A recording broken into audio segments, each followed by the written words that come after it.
Welcome back to Nick Lenz's Comic Corner, classic lesson non-classics. This is episode number 3063 and double number 2957. First, we're discussing the first 9 issues of Superboy and the Ravers. Originally, I was planning to do Superboy Volume 1, but I figured, though, I kind of already started reviewing this one, so I figured, why not just go through the rest? Yeah, Superboy and the Ravers, a spin-off book of Superboy. Written by Carl Ketzel, the guy who was the main primary writer of the main book. It lasted roughly 2 years. Now, I discussed issue 10 because it was a tie-in. It was part of a crossover with Superboy. I think it was for a Meltdown story. Excuse me. Yeah, and the Ravers, which are... by the way, the first story is called House Rules. Yes. Basically, this first story arc here is pretty much establishing the group. And we have debut of Aurora, Hero, Caliber. We also have Intercept, which is a villain group. Which, of course, basically includes Nightshade, part of the group. And Red Shift. You have Carl Ketzer of Steve Mason with Paul Palitzer on the artwork. If you're curious to how long this House Rules lasts, I think it lasts the first 4 or 5 issues, I guess. With second issue, you have Half-Life. We also have Rex the Wonder Dog, from... Oh, and issue 3, that's an old homage to some old Superboy cover. Of course, you have Adam Strange here. I think it's by issue 5, I believe it is when they... Of course, the Ravers, they first appeared in issue 4. Yep, so the full team...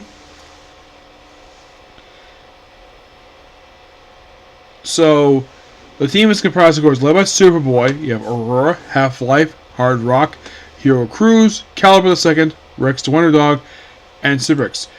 Caliber II is he our original character?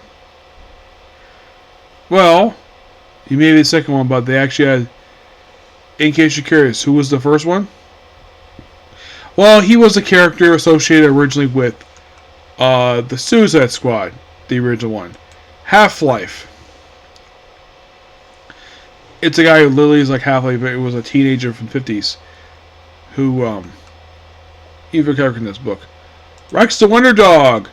The dog that replaced Alan Scott in his own book. Yes, for some reason they thought this was a good idea to do. Yes, they had him take over the Alan Scott book for reasons, and actually I think it was him or somebody else, but yeah, it's weird that dog is part of this group. Yeah, Aurora is the one with purple hair on the cover, and she didn't die in this book. Nope, she's here for the whole book. Yep. She's here for the entire series. She's been a little bit after this, per se. But, yeah. So, they assemble issue 4, I think on Hethos. Issue 5 is a standalone issue for Christmas. Yep.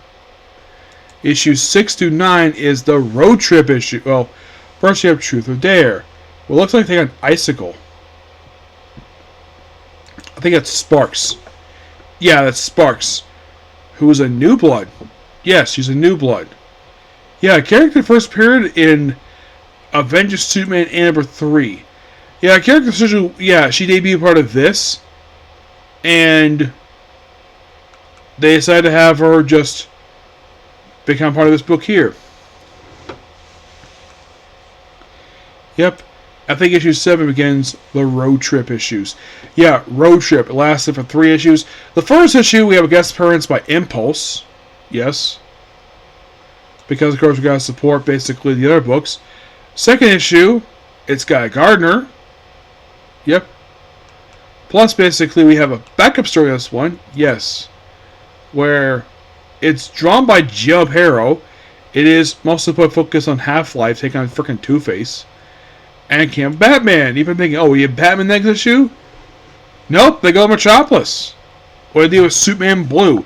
This is a cover. It's like, oh, it's Superman. At one point during these issues, Superboy starts wearing Superman's costume because Superman basically is wearing the blue outfit this period of time.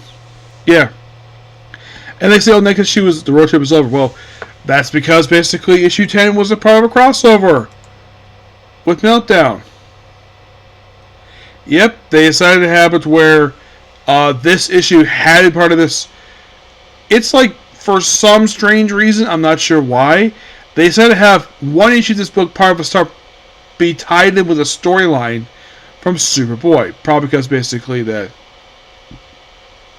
well, that's what it is. Now, Intercept was just basically just another group of characters who just have to show up issue 1. And they're comprised of Nightshade, Jack Nebula, Straya, Ephria, Star Q, 12th Night, and Bob Taurus. There's also Red Shift. Yeah, they're a group of villains in this book. It's comprised of Dirk, Cure, Red Death, Wound. Yeah. And they're here, excuse me, early on, and they become regular afterwards for the last year of the book. My guess, by the way, Carl Kitzler himself stopped writing the book with issue number 10. Because issue 11, we have Steve Matheson pretty much take over writing news this book. And if you're curious, he stayed in the book for pretty much the rest, the run. Oh yeah, definitely. Now, as for why he did this, I have no idea. But, very interesting issues in a nutshell. Alright? I got the issues worth 9 out of 10. Next up we have is Guy Gardner.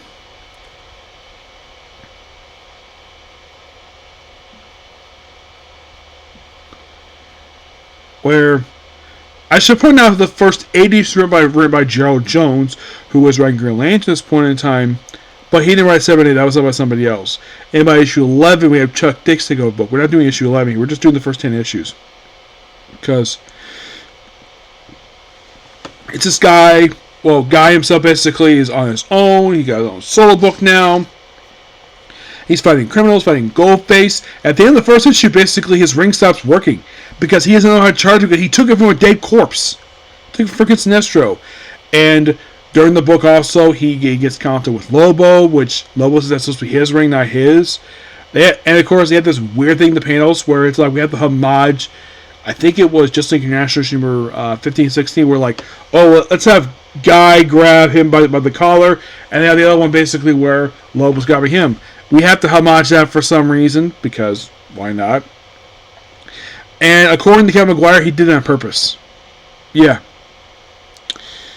But aside from the Goldface is probably like the most recurring villain he has in this book. It is something though.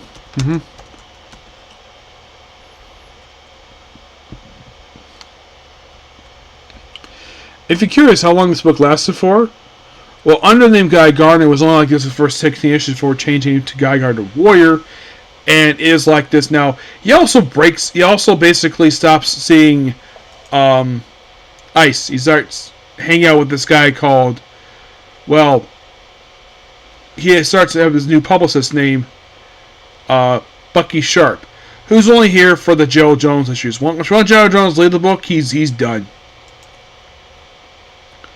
Yeah. It's like he's here, and then he's gone.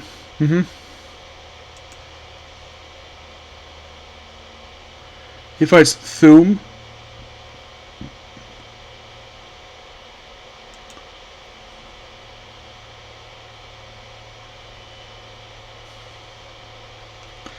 Yeah, a character who appeared in Green Lantern, also in Boom and Bulk. No Joe Glory in these issues. Not really, no.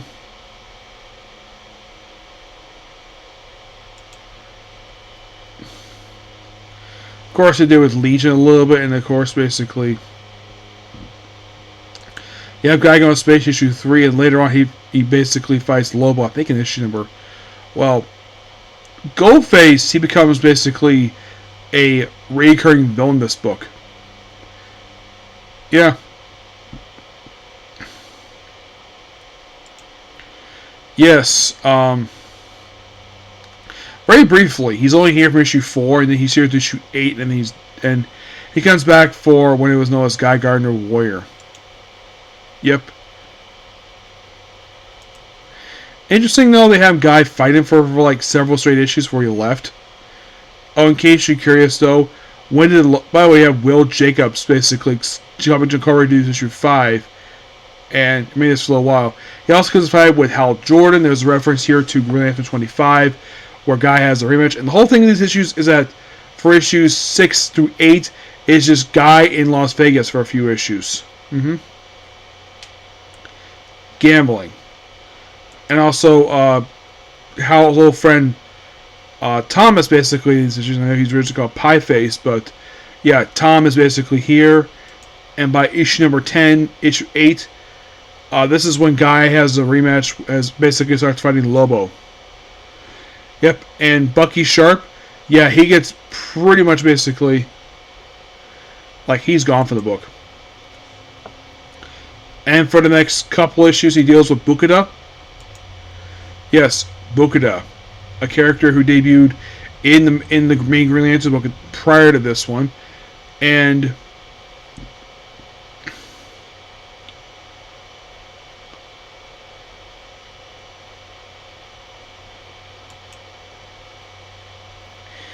yeah. In case you're curious, though, was she a regular character in the book? No, she's only here for a couple issues, then she's gone.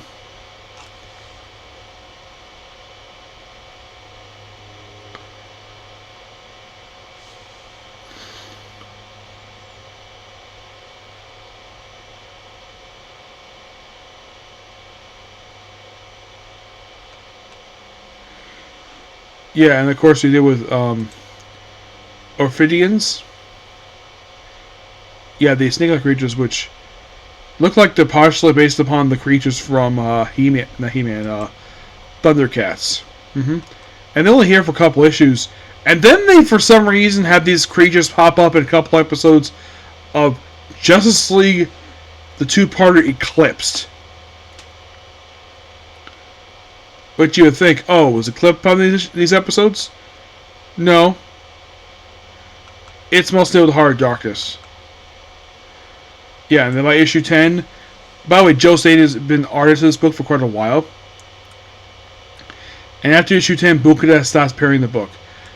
Joe Staten, he was the primary reason why that Chuck Dixon was able to take over the writing of this book with issue number 11. Excuse me. In case you're curious, though, how long did he stay in the book for? Joe was in the book into issue 14. Yeah, for issues 1 to 14. So it's a very... Yeah. So we're going to talk basically more about that when we talk about Chuck Dixon issues, but in the case of... Excuse me. Well, in the case basically these opening issues, they're actually pretty good. I think Joe Jones himself does an excellent job. As for why he left after only 8 issues, I don't know. It's weird. Of why in the world he left for. Yeah. In case you're curious, though, is the way I could meet the guy and ask him.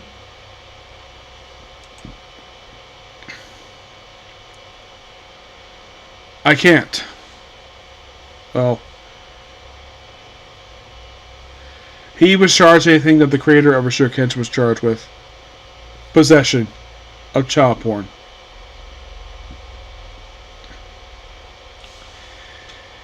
Yeah, as for, in fact, if I can meet the guy, I don't know. I highly doubt Comic-Con invite him.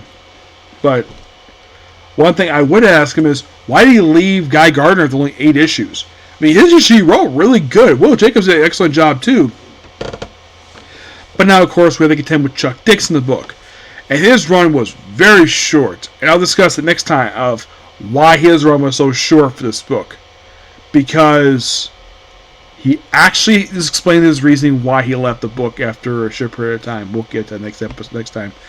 Talk about this book. I'm going to Guy Gardner the first 10 issues. Give these issues a 9.5 out of 10. Excellent stuff here. Excuse me. Yep. But yeah, this particular view, please be sure to like, comment, subscribe, turn notifications, and do this like button. Next up, the Red Ranger is adventuring another world. Okay, next video. Bye.